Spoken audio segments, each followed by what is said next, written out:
Hey everybody, how are you today? This is another video for you guys, and I wanted to do it about the Detroit Land Bank. So any of my local Detroit people that are watching this video, or even people from out of state investors that are looking at this video and want to take some pointers, this video is for you. A lot of people, that have not dealt with the land bank before don't realize, the pros and cons that come with, dealing with the land bank. And a lot of the things people don't realize is how many things they have to check off their list just to get the release from the land bank. So the goal is, once you buy a house from the land bank, everybody's trying to get a release, what is called a release of interest.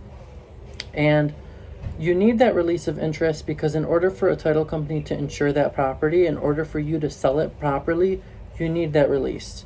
So with that being said, it's really, really important that before anybody buys something from the land bank, that they, maybe contact me and we can go through it step by step and see if it's a good investment for you. I just recently saved a client's house from getting forfeited to the land bank. He put about $50,000 to $60,000 into that house and he wanted to give up. And I told him, you know what? Let's not give up. Let's go through the steps. Let's call the land bank. Let's see what they need. And a lot of people don't realize that it's not an overnight thing, and it's not easy either. I remember buying my first land bank home when I was 25 years old, which was about 5 years ago. And I didn't know what to do. It was a mess. And, if you don't have that disposable income, then how are you going to pay for all the repairs? The land bank usually gives people 6 months to fix up their house that they bought from them. But if you need more than 6 months, you can request an extension. But the only way you can get an extension is if you're showing progress on the house. You can't just leave the house the way it is and not expect an extension. So some of the things that the land bank requires is they need a working water meter. They need proof that there's water being used. They need proof of usage. They need a copy of the DTE bill. There can't be any, debris on the sidewalks, on the front yard, on the backyard. None of the windows can be boarded up. It's basics. Like they need a water heater, a furnace. They're not asking for a house to be fully, beautiful and move-in ready. They just want the basics. And a lot of times people buy houses from the land bank and they can't afford to fix it up to the land bank standard, and they end up forfeiting it or selling it on a quitclaim deed, which you technically can. I'm not a lawyer, but I have seen people sign over their house from the land bank without getting the release. That's not the best idea because the land bank is not going to come after that person. They're going to come after you because they have the purchase agreement with the person who bought the house. So regardless of who you sell the house to, technically they can still take the house back, even if you sell it to a new person, because if the new person is still not getting it up to standard, then they still have a right to get the house back. And I think there's something on their purchase agreements that say that they have a right to get the house back if it's not fully up to their standard. So right now I'm helping a client and he's dealing with the land bank, and we have one last thing that we need from the land bank, and then we get the full release. Once we get the release from the land bank, we can go ahead, start title work on the property, and get a warranty deed, which is preferable in Detroit. You never want to purchase something on a quitclaim deed unless you have experience and you're familiar with purchasing something on a quitclaim deed. Now, when you purchase a home from the land bank, they do give you a quitclaim deed, mainly because they can't insure it because they have a lien on the property and a few other reasons. But like I said, I'm not a lawyer. I don't know the exact reasons why they give a quitclaim deed at the closing, but your goal when you buy a house from the land bank is to get everything up to code, get the release letter. It's called the release of interest, otherwise known as a ROI letter.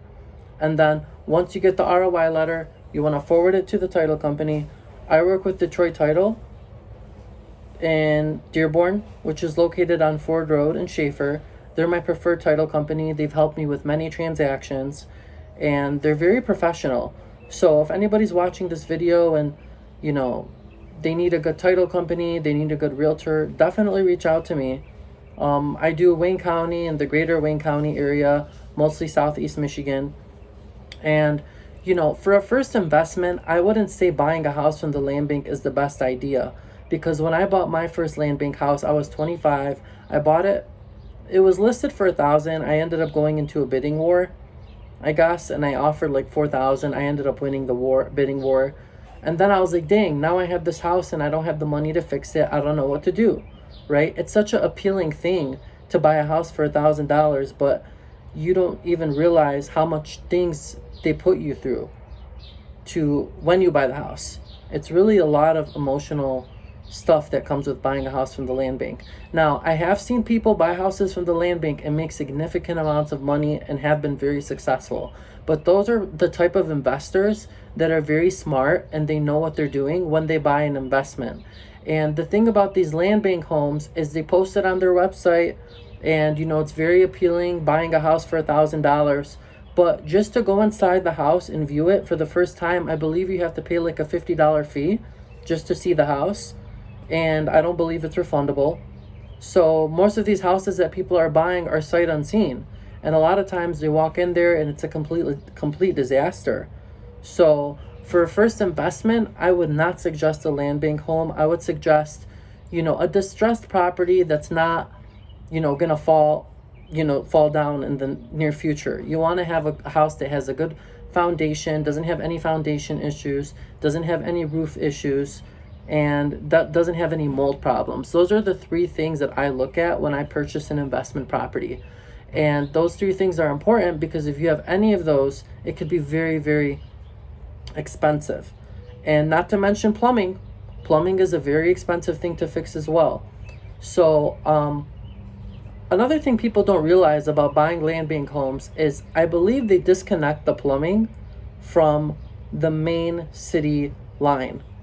And when you buy the house, you have to, you know, pay for a plumber to dig it up, and it's not easy. You got to get a permit from the city. It costs like thousands of dollars to dig something up and get something fixed. And if you do it without a permit, you can get fined. It's a very big fine. If you do something like that in Detroit, I don't want to disclose how much my client was fined, but it was over $1,000. So, you know, just to give you a rough estimate. So another thing I want to tell you guys about the Detroit Land Bank is some of the people that work there, you know, they're not the most professional. So if you're calling them, they're not going to always pick up their phone. You kind of have to send them an email so they can follow up. They definitely don't like when people call and they haven't received their updates yet. They give you an update link to your email that you can upload the photos to show the progress. And if you're not showing progress, it's not a good idea to call them because they just don't want to be bothered. I'm sure they get a lot of calls, but it's still not a good idea to call unless you have, you know, progress within the home. Or, you know, if you have a general question, of course you can call them. But I know so much about the land bank, I feel like I could get a part-time job there. But I wouldn't associate myself with that type of organization because of the stress that it puts people through. So, you know, when you're buying, so for all my people that want to be homeowners and they're renting and they're watching this video, save up money. There's a thing called a land contract in Detroit where you don't need, so if you see a house for $50,000 and you want to buy it on a land contract, they might ask you for like $10,000 down, and then you can pay the payments as you go per month. So if you guys don't have maybe $50,000, $60,000 sitting in a bank to buy a house, there are land contract options, okay? And land contracts can range anywhere between $10,000 down, $15,000 down, $20,000 down, and it's all negotiable. So don't think, you know, and this is the thing, not every house that you see in Detroit or in the Southeast Michigan area is a land contract. They're mostly in Detroit, but they're not specific to Detroit, if you guys know what I'm saying. But the affordability of buying a house is more appealing in a place like Detroit because most of the houses in Detroit are under $100,000. you start to get out of Detroit and go to places like Warren and Livonia and Southfield, that's where you're looking at spending $100,000 to $300,000. And a lot of people don't have that money, and a lot of people can't get pre-approved. So the best alternative to buying a house from the land bank is purchasing something with a land contract or a rent to own. And you know, if you guys want to know the difference between a land contract and a rent to own, a land contract is where you physically go to a title company and you close on the house and the taxes transfer in your name. The deed is still held in an escrow account, and you only have the equitable ownership. You don't have the legal ownership until you fully make the payments with the land contract. And when you make the final payment, that's when you pay that transfer tax, and the seller does what's called the write-off letter to the title company. That releases the deed. They register it in your name with the Wayne County Register of Deeds, and that's when you become a full homeowner and you fully own it.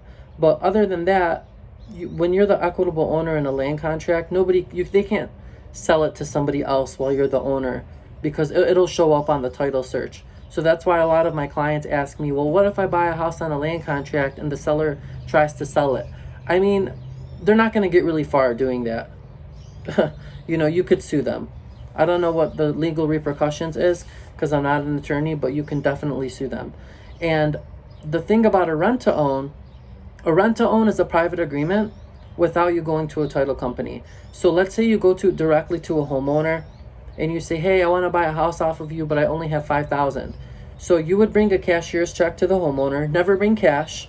Don't ever pay somebody in cash. You always want to do a cashier's check or certified funds. That way, if anything goes bad or you get scammed out of your money, there's always a way to trace it, because with the cashier's check, they can trace what bank account it's going from and going to. So always make sure you guys get a receipt for your cashier's check, and always make sure the person that you're dealing with is reputable and is not going to scam you and is the legal owner of the property. So with the rent to own, it's a private agreement, and it's kind of like you pay like $5,000 down. They let you pay like $1,000 per month, let's just say. Then at the end of like a 5-year agreement, let's just say, you pay them $1 at the end, because I believe it costs at least $1 to transfer a deed in Michigan. I believe that's the law. So you just pay them $1, you pay the transfer tax, and the deed gets signed over in your name. So the difference between a land contract and a rent to own is just the transferring of taxes at closing. Because with rent to own, you don't transfer, the taxes doesn't transfer to the new owner, to the new renter or rent to own person, but the owner holds an insurance and tax escrow per month. So if you're paying $1,000 per month, they're probably taking like $200 out of that and applying it to the taxes and insurance, just to make sure the taxes get paid and the insurance get paid. And with the land contract, you're paying that out of pocket. So that's the difference between a land contract and a rent to own. But yeah, if you guys are thinking about buying a house from the land bank or any of those things that say, you know, buy it now, buy a house for $1,000, it's sketchy, guys. It's sketchy, especially for your first investment. I mean, I've purchased 5 homes since I was 25, and even at the age of 30, which I am now, I still wouldn't buy a house from the land bank. It's really complicated. You need a lot of disposable income, and it's just not the best thing to do if you want to minimize your risk. So I really hope that you guys are making good investment choices while you're young, because it's going to catch up to you in your 30s. And I can tell you guys firsthand that not only do your decisions follow you into your 30s, but your debt, everything else, like any emotional baggage that you bring with you is going to follow you, you know, as you get older. So you want to make those good investments while you're young. And if you have to rent for a couple years while you save up money, do it. But don't just gamble $1,000 from the land bank and think that's going to do anything for your life. It might even set you back even further. So, and the thing is, that $1,000, let's just say you end up getting that $1,000 from the land bank, that's a non-refundable $1,000. So you guys, please be careful where you're putting your money. Please be careful who you're giving your money to. Always work with somebody like a professional agent like me who can verify ownership for you guys. It's so important.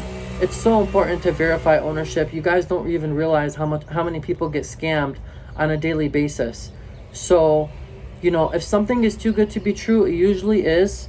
That's the thing that we have to, that's my golden rule that I tell all my clients. And of course, be realistic when you're buying your first home. Don't set your expectations so high where, you know, you're gonna price yourself out of so many great opportunities and great investments. So start small, make small risks, and then once you start making money, then you can start taking bigger risks. But to go from being a renter or living in your parents' basement to buying a house from the land bank, that's like a crazy jump for somebody that does not know what they're doing. It's a crazy jump, okay? And a lot of people don't realize it. So please be careful. And as always, you know, my information is going to be in the link below. I would love for you guys to reach out to me if there's any, you know, real estate related questions that you guys have. I would love to answer any questions that you guys have on your mind. And if you guys have any, you know, suggestions for future videos, please put them in the link below. And I will see you guys on my next video. Thank you so much.